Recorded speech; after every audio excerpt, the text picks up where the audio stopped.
রাধে রাধে। কুশের উপর রাম সীতাকে সঙ্গে নিয়ে ভূতলে শুয়ে পড়ল। তা দেখে গুহকের মনে খুব কষ্ট হলো। সে গুহক কইকেয়ীকে নানা রকম দোষারোপ করতে লাগলো। তার আঁখি ছলছল করতে লাগলো। বলল, তুই মা না রাক্ষস? প্রভুর এই দুঃখ আর দেখতে পারি না। কনক পালঙ্কের যার নিদ্রা আসে না, সেই সীতা ভূমিতে লুটাচ্ছে। ঠিক তোর এত মনে বিষ ছিল। কইকেয়ীকে এসব কথা গুহক বলতে লাগলো।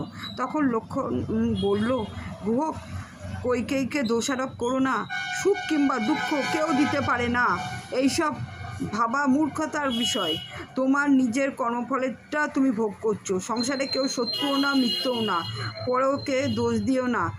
শত্রু ভাবলেই শত্রু, আর মিত্র ভাবলেই মৃত্যু। দুঃখ আর সুখ দিন রাত্রি। সুখের পর দুঃখ আসে, দুঃখের পর সুখ আসে। সুখের মধ্যেও দুঃখ আছে, দুঃখের মধ্যেও সুখ আছে। বিধির বিধান কে করিবে লঙ্ঘন? নিশি শেষ হয়ে এলো। নিদ্রা আসে গুহকের। লক্ষ্মণ ধনুক হাতে নিয়ে দাঁড়িয়ে আছে। লক্ষ্মণের আলস্য নিদ্রা আসে। তখন কৌশল্যা মাতার কথা মনে পড়ে যায়। কৌশল্যা মাতাকে কথা দিয়েছিল, যতদিন না রাম 14 বছর পরে ফিরত আসবে, অযোধ্যায় রাজা হবে, ততদিন সে নিদ্রা ত্যাগ করবে, আহার ত্যাগ করবে, তৃষ্ণা ত্যাগ করবে। এইসব কথা সে মনে ভাবছিল।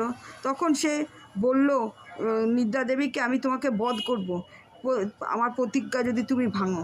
তখন নিদ্রা দেবী তাড়াতাড়ি এসে বলল, তুমি প্রভু, তুমি যদি নাশ করো তাহলে আমি কার কাছে যাব? তখন বলল, তুমি 14 বছর পর যতক্ষণ রাজীব লোচন রাজা হবে, তখন তুমি আমার কাছে আসবে। শুনে নিদ্রা ভারতী চলে গেল। প্রভাত হলো, সূর্যোদয় হলো। সীতারাম ঘুম থেকে উঠল, হাত মুখ ধুলো। তখন রাম বলল যে নৌকা নিয়ে এসো। চণ্ডাল রাজন নৌকা নিয়ে আসলো। রাম, সীতা, লক্ষ্মণ নৌকায় করে গঙ্গার উপর দিয়ে গঙ্গা স্তুতি করতে করতে চলল। আনন্দে গঙ্গা মাথা নত করল। রাধে রাধে।